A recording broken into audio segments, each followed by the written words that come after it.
Why do we need color filters in black and white photography? And I mean real black and white photography.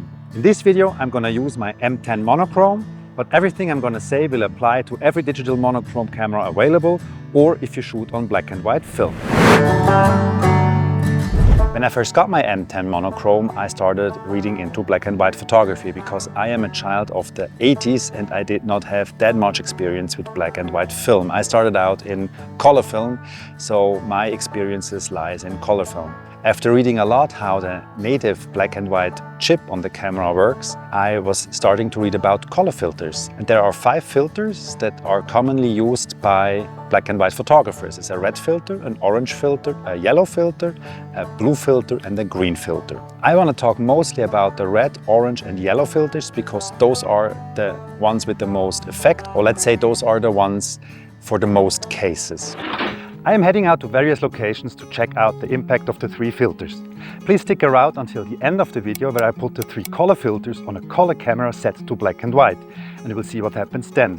But first, let me talk about the impact of color filters on a native black and white camera or film. So why color filters in black and white photography? When you're only capturing light, so meaning you're only capturing from the darkest and the brightest parts and no colors, the reflected light from colors gives various shades of gray. For example, in my background I have the blue sky and I have the gray street and I have the green plant.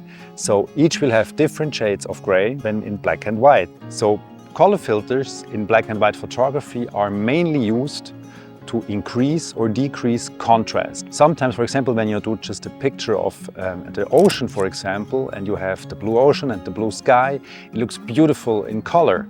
But if you do a black and white picture, it looks flat. So with having a color filter on it, you maybe can increase the contrast. So better understanding what the different color filters can do to your black and white photos will help you make more creative decisions and maybe increase your storytelling through your photos. Let's start with the red filter. The red filter is probably the most extreme. It lets through red, but it will block off blue and green. Not 100%, but mostly. So for example, when you want to do dramatic skies, you should use a red filter because the red filter darkens the blue because the blue light will not get through. So you have more contrast between the sky and the clouds.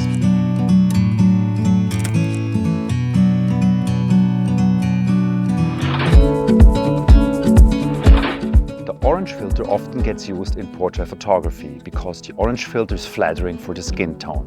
It also helps to reduce imperfections in your skin.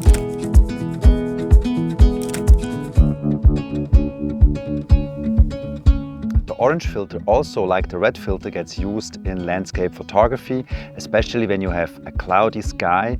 It also enhances the contrast between the sky and the clouds because the orange filter also blocks parts of the blue color. So the contrast is better than if you use no filter at all, but it's not as aggressive as if you use a red filter.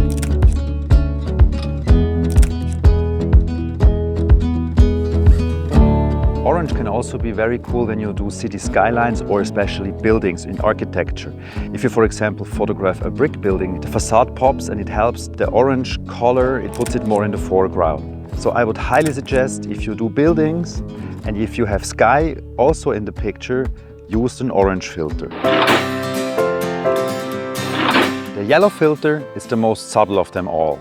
It does not that much, but it does a little bit. It also blocks some of the blue light, so you get also a little bit more contrast on the sky and the clouds, but it also helps in portrait photography because it's also good for the skin tones. So if you want to dive into using color filters, start with the yellow filter.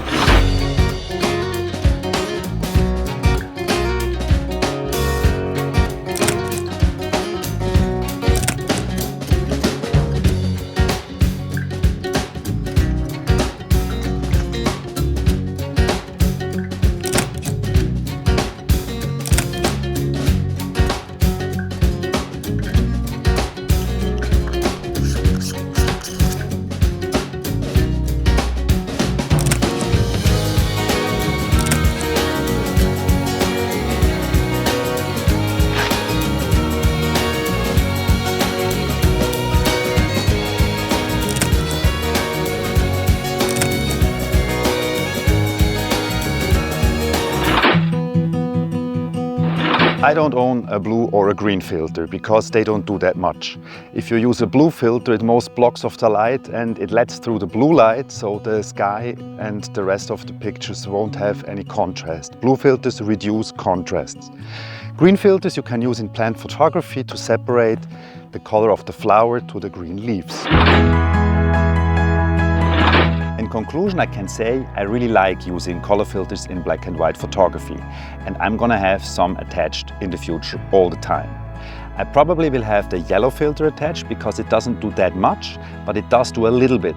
But then during shooting this video, I really started to like the red filter, the more extreme filter. For example, on red buildings, I photographed the very famous El Coyote restaurant in Los Angeles. The El Coyote was the restaurant where Sharon Tate had her last dinner. And this building has several red parts on it, and they reacted completely different when using the different color filters.